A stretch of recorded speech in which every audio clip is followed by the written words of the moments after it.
वाहिगुरु जी का खालसा वाहिगुरु जी की फतेह। गुरु अमरदास जी ने जब भूत प्रेतों को मार मार कर भगा दिया, एक दिन गोंदा नाम का एक चरवाहा गुरु अंगद देव जी के पास आया और कहने लगा, गुरु साहब, मैं व्यास नदी के दूसरी ओर एक गांव बसाना चाहता हूँ।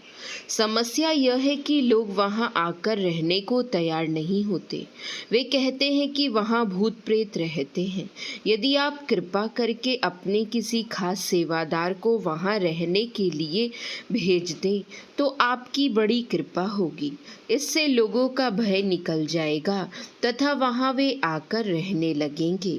गुरु साहब ने अपने दोनों पुत्रों को बुलाया तथा उन्हें पूरी बात समझाकर गोंदा के साथ जाने को कहा, परंतु उनके दोनों पुत्रों ने वहां जाने से साफ इनकार कर दिया और बोले, पिताजी, आप हमें ही क्यों भूत प्रेतों के बीच में मरने के लिए भेजते हैं? क्या इस काम के लिए आपके पास सेवादारों की कमी है?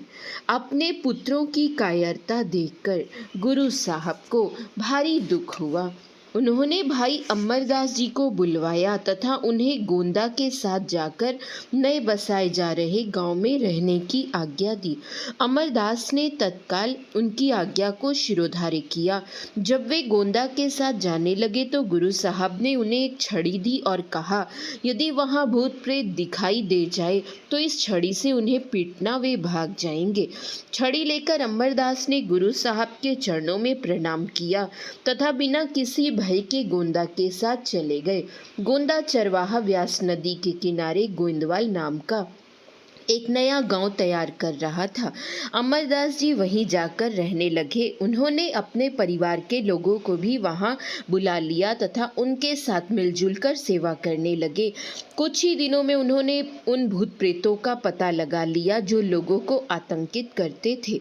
वे पड़ोसी गांव के ही कुछ लोग थे जो भूत प्रेत बनने का नाटक किया करते थे। वे ऐसा इसलिए कर रहे थे क्योंकि वे गोंदा से मन ही मन ईर्ष्या करते थे तथा नहीं चाहते थे कि गोंदा एक नया गांव बसाए। एक दिन जब उन लोगों ने गोइंदवाल में आकर उत्पात मचाने की कोशिश की तो अमरदास ने उन्हें गुरु साहब की छड़ी से पीटना शुरू कर दिया। वे बुरी तरह डरकर वहां से भाग खड़े हुए तथा फिर कभी वहां नहीं आए।